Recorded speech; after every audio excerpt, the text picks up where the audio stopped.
Hi friends, நம்ம இன்றைக்கி வந்து காரமாக டேஸ்டியான வெண்டைக்காய் பொரியல் ரெடி பண்ண போகிறோம். 1 கிலோ வாங்கினாலும் பத்தாது, அந்த அளவுக்கு ரொம்பவே டேஸ்ட்டாக இருக்கும். அது எப்படி செய்யலாங்கிறத பார்த்துடலாம். அதுக்கு முன்னாடி வெண்டைக்காய் நல்லா கழுவிட்டு தொடச்சி எடுத்துகிட்டு குட்டி குட்டியாக ரவுண்ட் பீஸாக நம்ம கட் பண்ணி எடுத்துக்கலாம். இந்த மாதிரி குட்டி குட்டியாக கட் பண்ணியாச்சு. நம்ம இதை வந்து இப்போ தாளித்து விட்டுறலாம். எண்ணெய் நல்லா சூடாயிடுச்சு. நம்ம ஃபஸ்ட்டு கடுகு சேர்த்துக்கலாம். கடுகு வெடிக்கவும் கட் பண்ணி வச்சுருக்கிற வெங்காயத்தை சேர்த்துருவோம். நான் வந்து மீடியம் சைஸ் பல்லாரி 2 பல்லாரி எடுத்திருக்கேன். இதில் சேர்த்துடலாம்.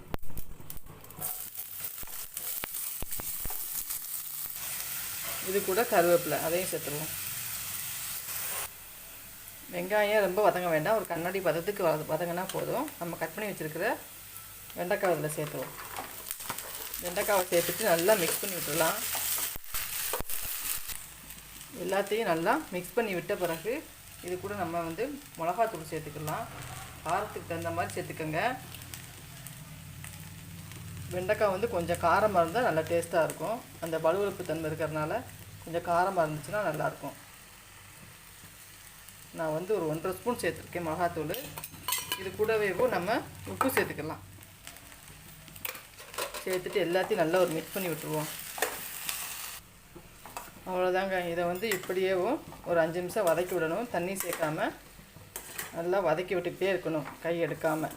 ஒரு 5 நிமிஷம் நல்லா வதக்கி விட்ட பிறகு நம்ம இதை வந்து சிம்மில் வச்சிடலாம்.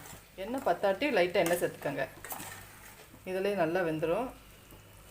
இதை இப்போ நம்ம வந்து நல்லா மூடி வச்சிடலாம். இது வந்து ஒரு 10 நிமிஷம் சிம்மிலேயே இருக்கட்டும். வெண்டைக்காய் பொரியல் சூப்பராக ரெடி ஆயிடுச்சு. பார்த்திங்கன்னா தண்ணியே சேர்க்கல, நல்லா வெந்துருச்சு. பாருங்கள், அடி பிடிக்காமல் இடையில நல்லா கிண்டி விட்டுக்கிட்டே இருக்கணும். அப்போதான் அடி பிடிக்காது. சூப்பராக ரெடி ஆயிடுச்சு. இதே மாதிரி நீங்களும் ட்ரை பண்ணி பாருங்கள். இது எல்லா குழம்புக்குமே சூப்பராக மேட்ச் ஆகும். ரொம்ப ஈஸியாக செஞ்சிடலாம். மறக்காமல் நீங்களும் ட்ரை பண்ணுங்கள். லைக் பண்ணி ஷேர் பண்ணி சப்ஸ்கிரைப் பண்ணிடுங்க. பாய்.